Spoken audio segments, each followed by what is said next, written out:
Et en parlant de règles ou d'autres, est-ce que tu penses qu'il faut instaurer des règles et des limites à nos enfants? Ouais, ouais, mais définitivement, c'est leur donner. Moi, je dis toujours, je reprends une expression, parce qu'il y a eu, dans mon éducation, il y a eu beaucoup mes grands-parents, euh, et mon grand-père me répétait toujours, il dit, tu sais, moi, je vais te donner une boîte à outils neuve, en tout cas la plus neuve, j'espère, avec tous les outils, en tous les cas, j'espère, je souhaite avoir tous les outils que tu vas avoir besoin dans ta vie. Je vais t'apprendre à utiliser les outils. Mais si tu décides d'utiliser le tournevis pour planter un clou et d'utiliser le marteau pour dévisser la vis, c'est ton choix de vie. Tu en feras ce que tu veux de ces outils-là. Euh, mais sache que peut-être l'utilité de l'outil n'est pas adaptée à ton besoin que tu auras à ce moment-là. Et j'ai toujours gardé ça en tête.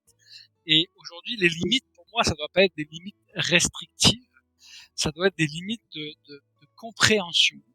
Je dirais un petit peu d'anticipation. Donc d'expliquer des trucs, mais pas en essayant de passer pour, entre guillemets, un vieux con aux enfants, mais de leur expliquer que tu as pu faire ça, tu as pu vivre ça, tu as pu vivre ces choses-là, tu as pu avoir ce genre d'attitude, etc., etc.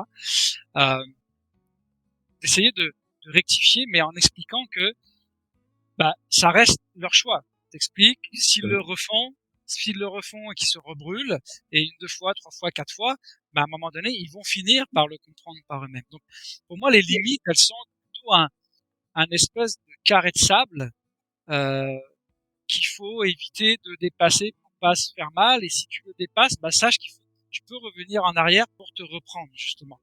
Euh, et tu as le droit de te tromper, tu as le droit de faire une erreur, tu as le droit de dépasser cette limite-là, mais il faut que tu sois suffisamment réfléchi, par contre, pour revenir en arrière, te poser la question de pourquoi tu étais trop loin, pourquoi tu l'as fait. Puis je parle pas forcément de venir, d'être dans un modèle de s'excuser, mais au moins de revenir peut-être après, euh, et de dire, ok, j'ai compris, là, je suis allé là et j'aurais pas dû et j'aurais mieux fait de faire ci, de faire ça. Et du coup, de dresser ces limites-là, je pense que c'est aussi leur permettre ensuite de mieux naviguer dans la vie, parce qu'ils dépasseront les limites peut-être des fois à l'école, au travail, avec des gens proches ou pas, peu importe.